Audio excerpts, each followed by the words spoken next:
research into plant genetics? Obviously that goes on, but it does go on, Rob. Yeah, more in line with global change, climate change, and some Liverpool University studies have come out and said that over 15 years, I've just completed the study that says that basically the plants I've studied, and they've induced climate change over those plants, that they have genetically altered, and that they do believe that there is a potential for a evolutionary rescue, which is another way of saying plants do adapt and continually change, and we see that all the time with biotypes emerging, and you know, if you have salt tolerant plants and we have a salt incursion, and within a few years you have salt tolerant plants who cohabit that place. So it's not all doom and gloom. Nature is a wonderful thing, and it's a changing evolutionary thing, and we should start using the terminology evolutionary rescue. Evolutionary rescue? Absolutely. Because that's basically what the plants are doing. Yes, well, you know, I've always been a fan of saying that extinction is an evolutionary process.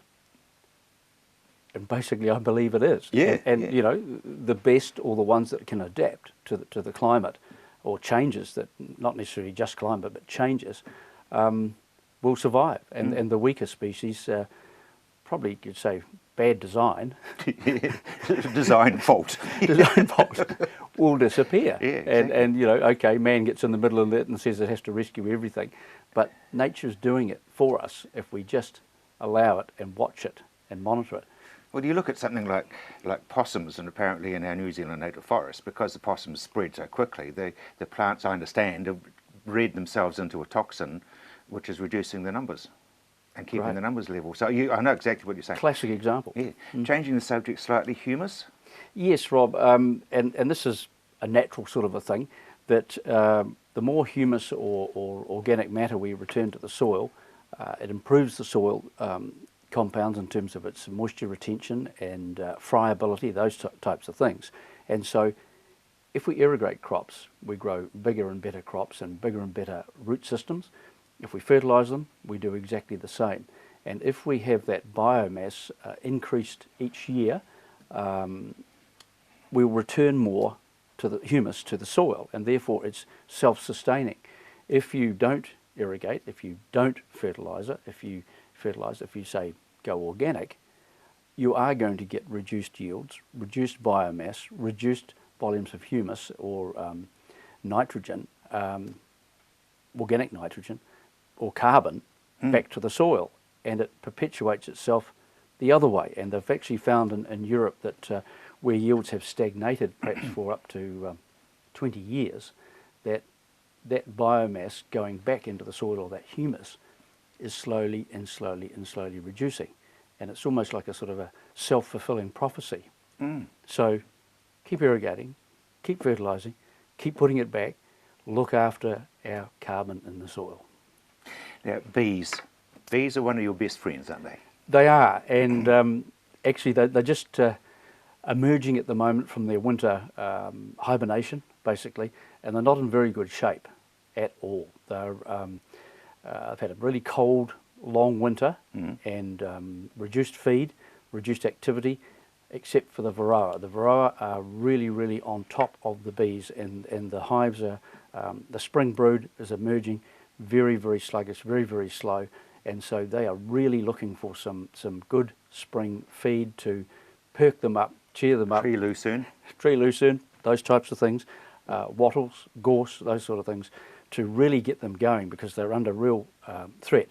But another thing is what's happening is Environmental Protection Agency is looking at some of our insecticides we use in the organophosphate and carbamate family, and saying, well, okay, we need to do more and put more on the label to protect our bees from the re-entry period into a crop at flowering time. And so they've extended some of the times from application to pre-flowering, you know, the number of days before. Good idea. Yeah, an excellent idea, because, you know, if you go and spray your roses in the middle of the day when the bees are visiting, you're going to genocide. Genocide, absolutely. Exactly. It's going to be, you're going to wipe them out. Same with flowering crops. Yeah. So makes good sense. It's a hell of a late and slow spring, mate. It's incredible. It's you know, we've hardly hit 8 degrees at you know, it's measured at 9 o'clock and reasonably shallow in the soil, but we've hardly hit 8 degrees, and so things are very, very backward, very, very slow. There's quite a few crops like barley, for instance, that is very temperature sensitive when you plant it. It's too early for planting barley, and we just have to wait for nature, prepare the fields, roll them down to conserve moisture, and just wait for that little bit of temperature to rise. Great opportunity to clean out all your old spray cans and stuff. Well, the thing is with spray cans, and people get all stewed up about what are we going to do with old sprays. Well, if the label's there, the best thing to do is read the label, look at What? read the label. Read the label, Dennis. Before touching the can, read the label, and you'll then get an idea what you should be doing with that chemical, or what you can do with that chemical. Probably check to see that it's still registered and allowable to be used on those crops. That's where it should be used, and that's a great way of getting rid of it, and a great fate in the environment, because all the work's been done. Also, when sprayers are pulling out of fields when they're empty and there's still some contamination in the tank, quite a few sprayers now have onboard water that they can redirect back into the spray tank. Just sluice it all out. Sluice it all out and put it through the boom, albeit at a diminished concentration level, spray it back out onto the paddock, and when the sprayer comes out of the paddock, it's almost clean. Brilliant. Drift is another problem for spraying. Absolutely. Well, there's lots of things we can do to stop chemical trespass, as we call it, or undesired placement of chemical. One, air induction nozzles are fantastic, and generally they combine the hydraulic mechanism of water with air, and you can use larger droplets, which obviously do less drifting than finer droplets.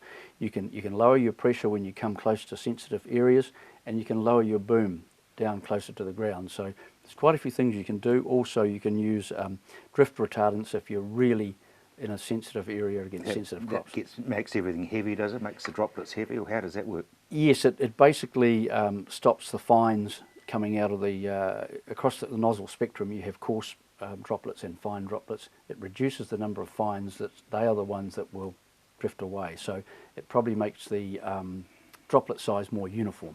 So, and very briefly, start budgeting for your nutrients.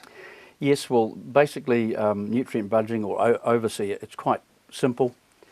You measure what you start with in the paddock in terms of a soil test. You can then measure after harvest what you've got left, what the difference in between should be, your estimate of the crop that you're going to grow, and then you apply what that crop needs to produce that tonnage, and a neutral equation. That's Dennis, thank you as always very much indeed.